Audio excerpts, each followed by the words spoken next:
Hello. ഭൂതലം ബിന്ദുരുകും താരകങ്ങൾ മാറയും, ഭൂതലം ബിന്ദുരുകും താരകങ്ങൾ മാറയും, അന്നുമെന്നേശുവിൻ അൻപിൻ കരങ്ങളിൽ സാധു ഞാൻ വിശ്രമിക്കും. ഹല്ലേലൂയ, ആമേൻ, ഹല്ലേലൂയ. യേശുവേ നിൻ പാദം കുമ്പിടുന്നേ, യേശുവേ നിൻ പാദം കുമ്പിടുന്നേ, യേശുവേ നിൻ പാദം കുമ്പിടുന്നേ. പ്രിയ ദേശനിവാസികളെ, ഒരു നാള് നമ്മൾ അധിവസിക്കുന്ന ഭൂമിയും ആകാശവും വെന്തുരുകും. നോക്കുവിന് താരകങ്ങൾ മാഞ്ഞു പോകും.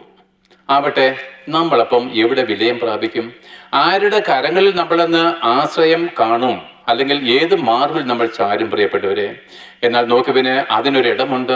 മരണത്തിൽ നിന്നും പാതാളത്തിൽ നമ്മളെ വീണ്ടെടുപ്പാനും ലോകാവസാനത്തിന് ശേഷവും നമ്മളെ മാറോട് ചേർത്ത് സ്വർഗീയ സിംഹാസനത്തിൽ തന്നോടുകൂടെ ഇരുത്തുവാനുമായിട്ട് ആ സ്വർഗത്തിൽ നിന്ന് ഭൂമിയിലേക്കൊരു മനുഷ്യനായിട്ട് ഇറങ്ങി വന്ന് നമ്മുടെ ഓരോരുത്തരുടെയും പാപത്തിന്റെ പരിഹാര ബലിയായിട്ട് 2000 വർഷങ്ങൾക്ക് മുമ്പ് ക്രൂശിൽ മരിച്ചവനെങ്കിലും മരണത്തെ ജയിച്ചുയർത്തെഴുന്നേറ്റ യേശു ക്രിസ്തു നമ്മളെ സ്നേഹിക്കുന്നു. പ്രിയപ്പെട്ട യേശു ക്രിസ്തു, ദൈവം നിങ്ങളെ സ്നേഹിക്കുന്നത് എന്തിനു വേണ്ടിയിട്ടാണെന്നറിയാമോ? ഈ ലോകാവസാന ദിവസം നമ്മൾ ഈ ലോകത്തോടുകൂടെ വെന്തുരുകി പോകാതിരിക്കേണ്ടതിന്, ഈ ലോകത്തോടുകൂടെ നമ്മൾ നശിച്ചു പോകാതിരിക്കേണ്ടതിന്, നമ്മൾ നരകാഗ്നിയിലേക്ക് ഒടുങ്ങി പോകാതിരിക്കാൻ യേശു ക്രിസ്തു നമ്മളെ വ്യക്തിപരമായിട്ട് സ്നേഹിക്കുന്നു. ആകിയാൽ ആ സ്നേഹം ഞങ്ങൾ അല്പനേരം ഘോഷിക്കുമ്പോൾ, നിങ്ങൾ ക്രിസ്തീയ മതവിശ്വാസികളായിരിക്കാം, പക്ഷെ നിങ്ങൾ ക്രിസ്തുവിന്റെ സ്നേഹം അറിഞ്ഞിട്ടില്ല. ക്രിസ്തുവിന്റെ സ്നേഹം അറിഞ്ഞിട്ടില്ല എന്നുള്ളതിന്റെ തെളിവെന്താണ്? നിങ്ങൾ ഇപ്പോഴും പാപികളാണ്.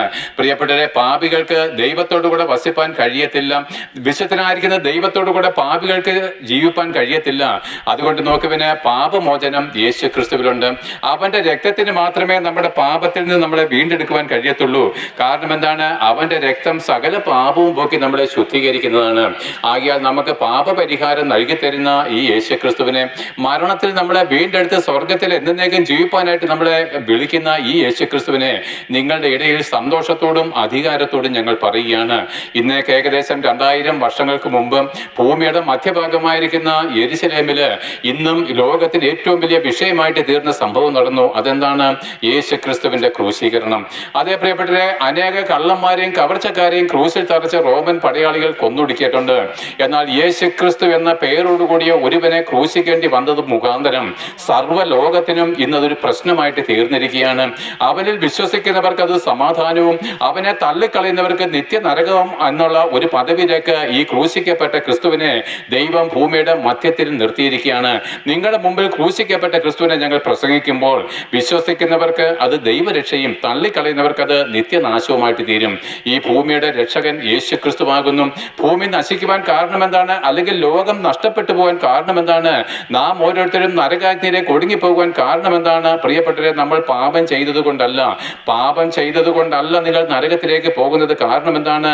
നമ്മളെല്ലാവരും പാപം ചെയ്തവരാണ്. നമ്മൾ ജനിച്ചത് പാപികളായിട്ടാണ്. എന്നാൽ പാപം മോചിച്ച് കിട്ടേണ്ടതിന് യേശുക്രിസ്തുവിലേക്ക് നിങ്ങൾ തിരിഞ്ഞില്ല എന്നുള്ള ഒറ്റ കാരണമാണ് നിങ്ങളെ നരകത്തിലേക്ക് തള്ളിക്കളയുന്നത്.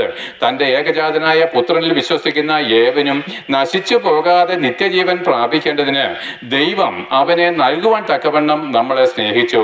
അപ്പോൾ നോക്കുവിന് യേശുക്രിസ്തുവിൽ വിശ്വസിക്കുന്നവർ എന്ത് സംഭവിക്കും? നശിച്ചു പോവുകയില്ല. അപ്പോൾ യേശുക്രിസ്തുവിൽ വിശ്വസിക്കാത്തവനോ നശിച്ചു പോകും. ഒരു മനുഷ്യന്റെ രക്ഷയ്ക്കും നാശത്തിനും ഒരേ ഒരു വഴി യേശുക്രിസ്തു. അവനെ തള്ളിക്കളയുന്നവർക്ക് നിത്യനാശവും, അവനെ അംഗീകരിക്കുന്ന ഏത് നശിച്ചു പോയവനും നിത്യരക്ഷയും അവൻ ക്രിസ്തു മുഖാന്തരം നമുക്ക് വാഗ്ദത്തം തന്നിരിക്കുന്നു.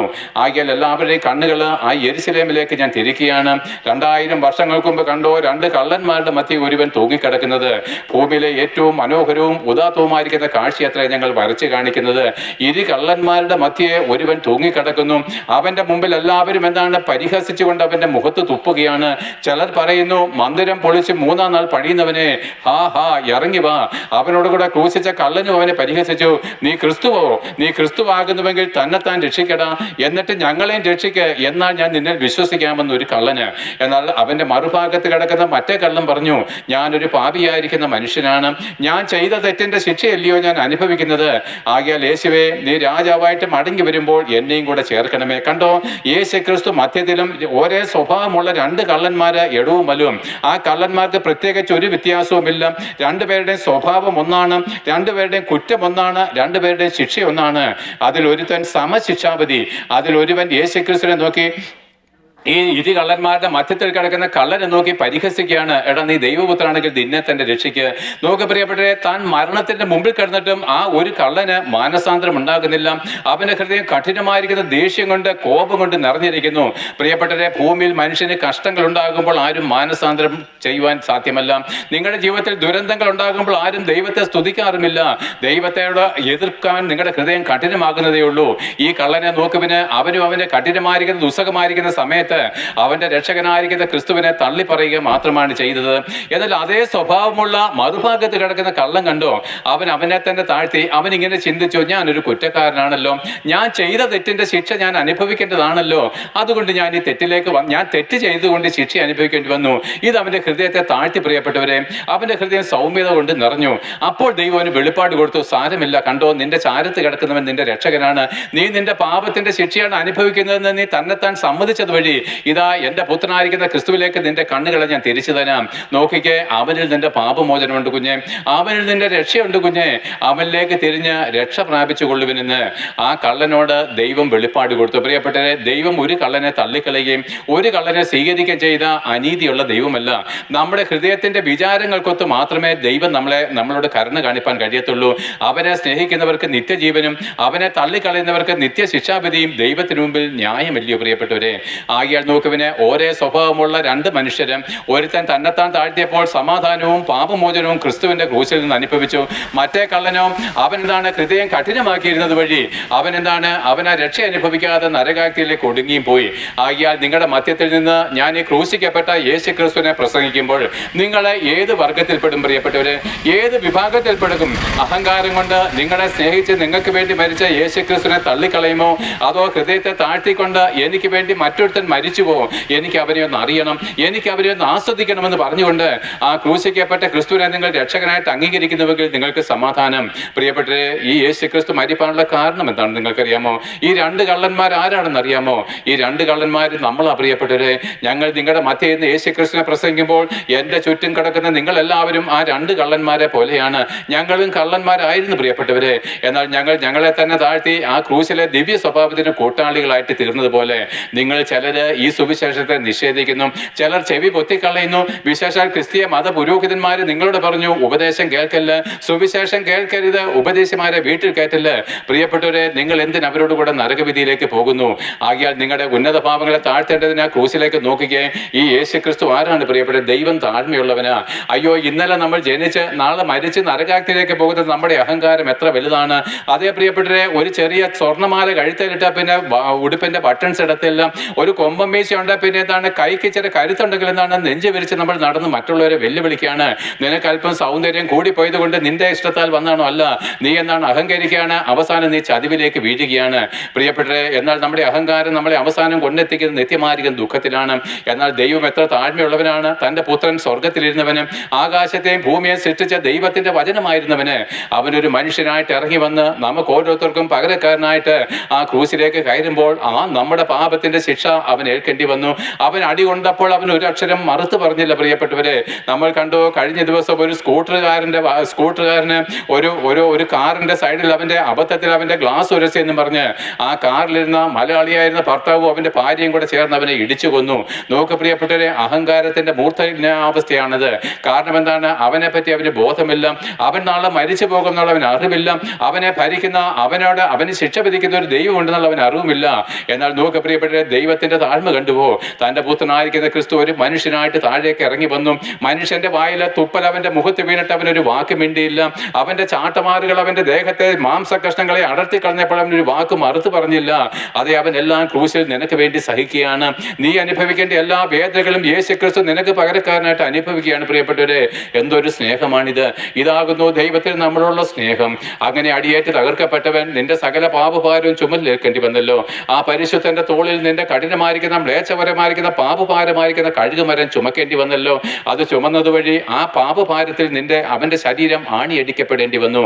അങ്ങനെ നിന്റെ പാപഭാരം ചുമന്നത് വഴി നിന്റെ പാപത്തിന്റെ ശിക്ഷ അവൻ കാൽവരി ക്രൂശിൽ ഏൽക്കുകയാണ്. അങ്ങനെ അടിയേറ്റ് തകർക്കപ്പെട്ട ക്രൂശിൽ അവനിതാ തറയ്ക്കപ്പെട്ടവൻ. അവൻ ആ ക്രൂശിൽ കിടന്നുകൊണ്ട് നിലവിളിച്ചു, എൻ്റെ ദൈവമേ, എൻ്റെ ദൈവമേ, നീ എന്നെ കൈവിട്ടതെന്ത്? എന്തുകൊണ്ടാണ് യേശുക്രിസ്തു നിലവിളിച്ചെന്നറിയാമോ? അവനെ പറ്റി പൗലോസ്ലീഹ ഇങ്ങനെ തന്നെ ചൊല്ലിയിരിക്കുന്നു, ദൈവം ഒരുവനേ ഉള്ളൂ, ദൈവത്തിനും മനുഷ്യർക്കും ഇടയിൽ മധ്യസ്ഥനും ഒരുവനേ ഉള്ളൂ. നമ്മുടെ പാപത്തിന്റെ പരിഹാര ബലിയായിട്ട് തന്റെ പ്രാണനെ വിട്ടുകൊടുത്ത മനുഷ്യനായ യേശുക്രിസ്തു. അതേ പ്രിയപ്പെട്ടവരെ, യേശുക്രിസ്തു ക്രൂശിൽ അങ്ങനെ നിലവിളിക്കുവാൻ ഒറ്റ കാരണം അവനെ തല്ലിയതല്ല, അവന്റെ ശരീരത്തിലെ മാംസങ്ങൾ ചിതറിച്ച് കളഞ്ഞതല്ല, അവന് വെള്ളം കുടിക്കാൻ കൊടുക്കാതിരുന്നതല്ല, അവന്റെ മുഖത്ത് തുപ്പിയതുമല്ല, മുൾക്കിരീടം ചൂടിയതുമല്ല. പിന്നെയോ അനാദികാലം മുതൽ തന്നെ ഞാനും പിതാവും ഒന്നായിരുന്നു, ഞങ്ങൾ ഒരു നാളും വേർപിരിഞ്ഞിട്ടില്ല. എന്നാൽ അനാദികാലം മുതൽ ഒന്നായിരുന്ന പിതാവും പുത്രനും തമ്മിലുള്ള ബന്ധം ക്രൂശിൽ വെച്ച് അറ്റുപോയിരിക്കുന്നു. ആ പിതാവും പുത്രനും തമ്മിലുള്ള ബന്ധം ക്രൂശിൽ വെച്ച് നഷ്ടപ്പെട്ടു പോയിരിക്കുന്നു. പ്രിയപ്പെട്ടവരെ, നമ്മുടെ പാപത്തെ അവൻ ഏറ്റത് വഴി ആ പിതാവായ ദൈവത്താൽ അവൻ ഉപേക്ഷിക്കപ്പെട്ടു. ഇപ്പോൾ ക്രൂശിൽ തൂങ്ങിക്കിടക്കുന്നത് ദൈവപുത്രനായിരിക്കുന്ന ക്രിസ്തുവായിട്ടല്ല, അവനൊരു മനുഷ്യനായിട്ട് തന്നെത്താൻ താഴ്ത്തുവാൻ ഇടവന്നു. അവനൊരു മനുഷ്യനായിട്ട് തന്നെത്താൻ താഴ്ത്തിയിരിക്കുകയാണ്. ആ ക്രൂശിൽ അവൻ ദൈവികത്വമില്ലാത്ത നിനക്ക് പകരക്കാരനായിരിക്കുന്ന നിന്നെ പോലെ ഒരു പാപം ചുമക്കപ്പെട്ടവനായിരിക്കുന്നവൻ ക്രൂശിൽ തൂങ്ങിക്കിടക്കുന്നു. അവനിപ്പോൾ ദൈവപുത്രനായിട്ടല്ല, മനുഷ്യനായിട്ടത്രേ ക്രൂശിൽ തൂങ്ങിക്കിടക്കുന്നത്. ആ സ്വർഗത്തിലിരിക്കുന്ന പിതാവോ ആ ഒരു നാളും വേർപിരിയാത്ത പിതൃപുത്ര ബന്ധം ഇവിടെ നഷ്ടപ്പെടുന്നതിന്റെ കാരണം നമ്മുടെ പാപത്തിന്റെ ശിക്ഷ കൊടുക്കുന്ന ഒരു ജഡ്ജിയായിട്ട് പിതാവും മാറി. ഇപ്പോൾ പിതാവ് സ്വർഗത്തിൽ എന്താണ്? ജഡ്ജിയാണ്. ഈ ക്രൂശിൽ കിടക്കുന്ന പുത്രൻ ഇപ്പോൾ പുത്രനല്ല, നമുക്ക് പകരക്കാരനായിരിക്കുന്ന മനുഷ്യനായതുകൊണ്ട് ആ പിതാവിനാൽ താൻ ഉപേക്ഷിക്കപ്പെട്ടപ്പോൾ ഹൃദയവേദനയാണ്. എൻ്റെ ദൈവമേ, നീ എന്നെ ഉപേക്ഷിച്ചതെന്ത്? ആ യേശുക്രിസ്തു നിനക്ക് വേണ്ടി പിതാവുമായിട്ടുള്ള ബന്ധം വേർപിരിയേണ്ടി വന്നു. ആ യേശുക്രിസ്തു എനിക്ക് വേണ്ടി ആ സ്വർഗത്തിന് ദുഃഖമായിട്ട് തീർന്നു. അതേ പ്രിയപ്പെട്ടവരെ, ആ യേശുക്രിസ്തു കാൽവരി ക്രൂശിൽ മരിച്ചു. ആർക്ക് വേണ്ടി? നിനക്ക് വേണ്ടി. എന്നെ കേൾക്കുന്ന നിങ്ങൾക്ക് ഓരോരുത്തർക്കും പകരക്കാരനായിട്ട് ക്രിസ്തു മരിച്ചിരിക്കുന്നു. ഇത്രയും നല്ലൊരു സാധുവർത്തമാനം വേറെ ഉണ്ടോ പ്രിയപ്പെട്ടവരെ? ആ യേശുക്രിസ്തു കാൽവരി ക്രൂശിൽ മരിച്ചപ്പോൾ എന്താണ് സംഭവിച്ചെന്നറിയാമോ?